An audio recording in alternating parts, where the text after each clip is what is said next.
Magandang oras po, magandang umaga po sa inyong lahat. Babalik na naman ako sa aking YouTube channel. Maraming salamat po sa walang sawang pagsuporta sa aking channel, mga silent viewers ko at aking mga followers.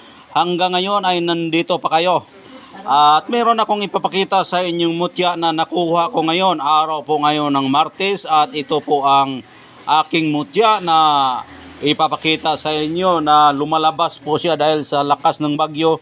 Lumalabas po ang mga mutya dito sa amin dahil nga po ito ay gawa ng kalikasan kasi na anuhan sila ng tubig, na pasukan sila ng tubig sa kanilang bahay. Kaya yung mga may-ari po ay lumalabas at nagpapakuha sa atin yung kanilang mga mutya. Ito po ang mutya ng langgam na lumalabas, na kusang lumalabas po siya. Ayan. Napakagandang mutya ng langgam po. Ayan.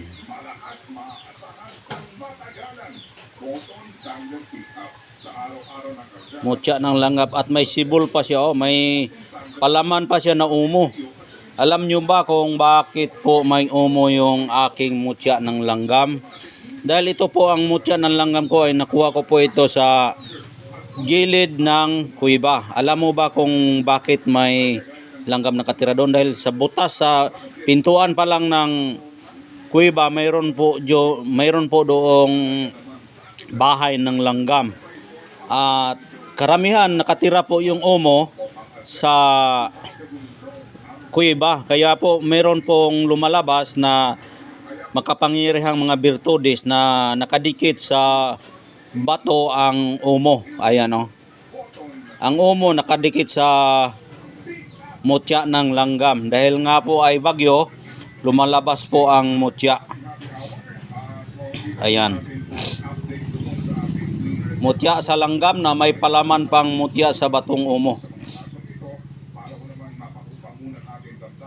Ayan.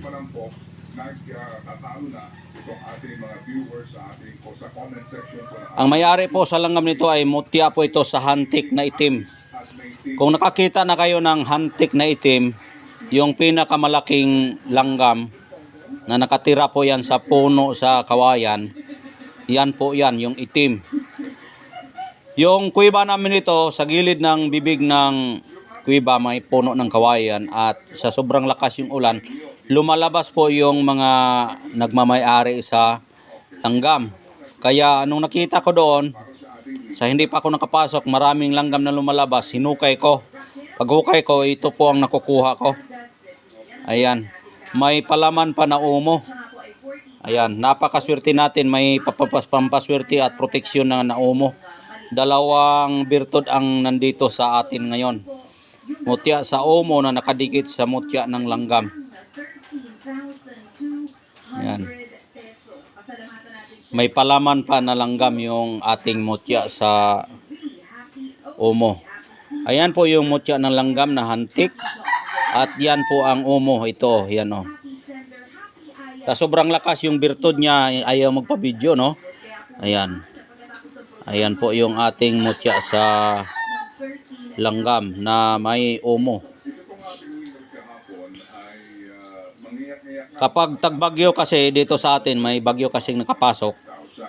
Kapag umuulan po yan, kapag ang may-ari ng mutya, taga lupa, lumalabas po yung may-ari dyan dahil napasukan ng kanilang bahay ng tubig. Kaya kung ikay maghahanap po sa kabukiran, tingnan mo yung mga langgam na lumalabas. Kapag may makakita ka ng langgam na lumalabas dyan, hukayin mo agad dahil nga mayroon po yung mutya. Basta tag-ulan, lumalabas po yung mutya ng langgam. Kasi yung langgam kasi ay nandyan po yan sa lupa nakatira.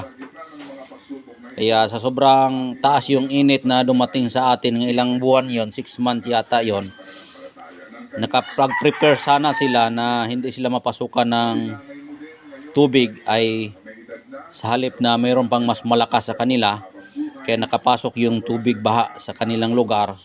Kaya lumalabas po ang kanilang mga hukbo ng mga langgam. Kaya kung madatnan mo yan na may lumalabas yan, hukayin mo na yan agad kasi yung mutya nila doon, pinag-anuhan nila yan. Pinagkagatan nila yan. Kaya ito po ang aking nakukuha doon. Yan. May palaman pa na umo. Swerte talaga ang makakuha nitong mutya na ito. Swerte talaga siya. Yan. Kung gusto ninyo na makipag-coordinate sa akin kung paano nyo ito makuha para hindi kayo ma-scam sa kung halimbawa bumili kayo sa akin para hindi kayo ma-scam. Meron po akong Facebook account, Glenn Pagasihan. Mataas ang aking buhok at naka-antipara ako. Kung ano yung aking profile sa aking YouTube channel ay ganun rin sa aking Facebook account. Diyan po kayo mag-chat sa akin para makipag-video call kayo. Tingnan niyo muna yung mutya na ipapadala sa inyo at tingnan niyo muna ang mukha kung ako ba talaga yan para hindi kayo ma-scam. Dahil marami po talagang mga tao na gumagamit sa aking mukha at sa aking pangalan na naka-scam. Kaya mag-video call kayo para makita ninyo ang tunay na may-ari niyan.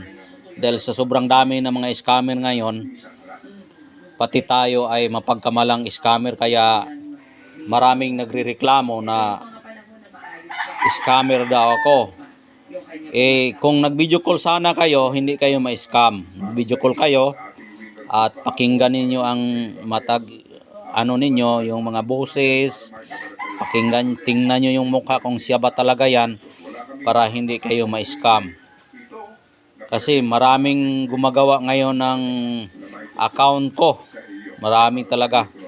Kaya medyo takot yung ibang tao na makipag-coordinate sa akin dahil matakot sila ma-scam. Kaya kung gusto nyong makipag-coordinate sa akin, mag-video call tayo at kukunin nyo yung number ko dyan nakalagay sa aking title sa aking vlog. Kukunin nyo yung aking number para makipag-call kayo sa akin kung ako ba talaga yan. Pakinggan yung boses at video call kayo. Pag confirm ako yan, saka na kayo magpapadala ng pera kung gusto nyo yung kumuha para hindi kayo ma-scam. Dahil marami po talagang gumagamit sa aking pangalan at sa aking mukha sa Facebook. Lahat po yan ay mga scammer. Kaya be sure na hindi kayo maloko. Makipagtawagan kayo sa akin, makipag-video call kayo sa akin at siguraduhin nyo na ako po yan para hindi kayo ma-scam. Ayan lang po ang aking masasabi sa araw ngayon ng Martes na aking pinapakitang mutya sa hantik na may palaman na umo. At kung sino pong gusto nito ay meron akong pangalan dyan na mayroon akong number dyan na nakapag-register dyan sa aking account. Tawagan nyo lang ako sa aking number 0948066370 para din kayo ay makakuha sa akin. Ayan lang po, maraming salamat at bye-bye. At shout out sa lahat ng aking mga silent viewer. Hanggang ngayon, nandyan pa rin kayo. Salamat talaga at nanood kayo sa aking video. At paki-share yung aking video para makatulong din tayo sa nangangailangan sa ating mutya. Alam nyo ba kung ano ang gamit sa langgam na hantik? Ang gamit po nito ay protection po ito na may halong swerte. Ang swerte ay ang umo at may pangpakabal na pangkalahatan. Yan po ang gamit nito. Kaya swerte po ang makaunang makakuha nito dahil ito ay real at original na mutya ng langgam na may palaman na mutya sa umo. Kaya yun lang po. Maraming salamat. God bless po sa inyong lahat.